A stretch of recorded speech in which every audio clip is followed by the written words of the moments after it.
ভুল করার পরে যখন তওবা করে তখন রব্বুল আলামিন এতটা খুশি হয়, বুখারীর বর্ণনায় এসেছে কোন এক ব্যক্তি ঘোড়ার পিঠে করে তার মালসামানা নিয়ে কোথাও সফরে বের হয়েছে। উনি চলতে চলতে একটি গাছের নিচে শুয়ে পড়েছে।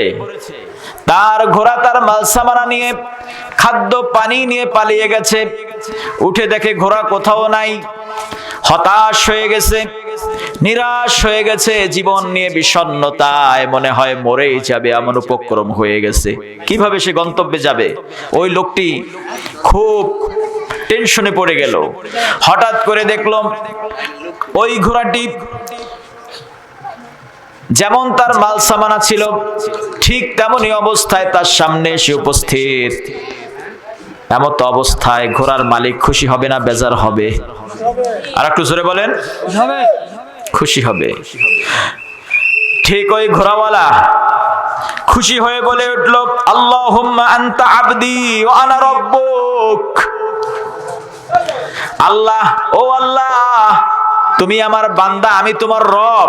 জোরে বলেন সুবহানাল্লাহ। সুবহানাল্লাহ। খুশির ঠেলায় বলে উঠছে কি, আল্লাহুম্মা আনতা আবদি ওয়া আনা রাব্বুক। ও আল্লাহ, তুমি আমার বান্দা, আমি তোমার রব। সুবহানাল্লাহ। খুশির ঠেলায় বলে উঠছে। আল্লাহর হাবিবের বর্ণনা, আল খাত্তাউ মিন শিদ্দাতিল ফারাহ।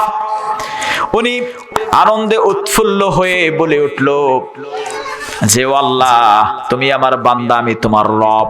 আল খাতাউ শিদ্দাতিল ফারাহ, এমনটি সে বলেছিল আনন্দের ঠেলায়। কোন বান্দা যদি ভুল করে আর রব্বুল আলামিনের কাছে তওবা করে, ঠিক ওই ঘোড়ার মালিক ঘোড়াকে পেয়ে যেভাবে খুশি হয়েছে তার চেয়ে বেশি খুশি হয়ে যায়। সুবহানাল্লাহ, সুবহানাল্লাহ, সুবহানাল্লাহ।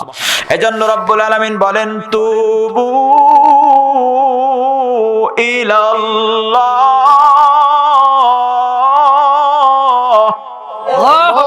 আল্লাহর দিকে ফিরে আসো।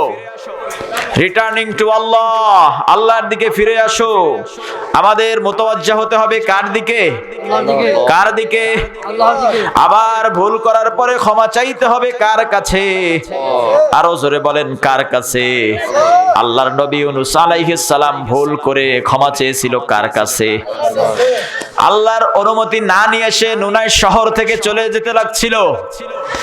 সে যখন জাহাজে চলছিল তখন তাকে পানিতে ফেলে দেওয়া হলো। মাছের পেটে চলে গেলেন। মাছের পেটে গিয়ে 40 দিন পর্যন্ত তিনি জপ্তে রাখলেন। লা ইলাহা ইল্লা আনতা সুবহানাকা ইন্নী কুনতু মিনাজ জালিমিন। আল্লাহু আকবার। ও আল্লাহ, তুমি ছাড়া কোনো ইলাহ নাই, তুমি মহাপবিত্র। আমি জালিম, আমি অন্যায় করেছি, আমি ভুল করেছি। তুমি যদি আমাকে ক্ষমা না করো, আমার ক্ষমার কোনো রাস্তা নাই। এজন্য রব্বুল আলামিন সঙ্গে সঙ্গে আকাশবাণী টাওয়ার থেকে টাওয়ারে মেসেজ পাঠিয়ে দিলেন, লালা বিসাফি বাতিনিহি ইলা ইয়াউমি ইউবআসুন। আমার ইউনূস যদি মাছের পেটে আমাকে না জপত, মাছের পেটে যদি আমাকে স্মরণ না করত, কিয়ামত পর্যন্ত ইউনূসকে আমি মাছের পেটে রেখে দিতাম। সুবহানাল্লাহ বলবেন না? তাহলে বিপদ থেকে উদ্ধার হওয়ার মেডিসিন পেয়ে গেছেন, তাই না? শত বিপদ, শত মুসিবত, শত রোগ আপনাকে ঘিরে ধরেছে।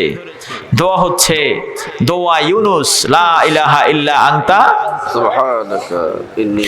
আপনার অন্তর প্রশান্ত হবে, আপনার কলিজা ঠান্ডা হবে। আপনি যদি অসুস্থ থাকেন, আপনাকে ভালো বানিয়ে দিবেন কে? আল্লাহ। আপনি যদি রোগাক্রান্ত থাকেন, আপনাকে সুস্থ বানিয়ে দিবেন কে? আল্লাহ। আপনি যদি ঋণগ্রস্ত থাকেন, এই দোয়ার বারাকায় আপনার ঋণ পরিশোধ করে দিবেন কে? আল্লাহ। আপনি যদি বিপদে পড়ে যান, মুসিবতে আছেন, এই দোয়া যদি আপনি জপতে থাকেন, বিপদ থেকে উদ্ধার করতে পারেন কে? আল্লাহ। সেই আল্লাহর জন্য তাসবিহ পড়া যাবে তো? যাবে তো?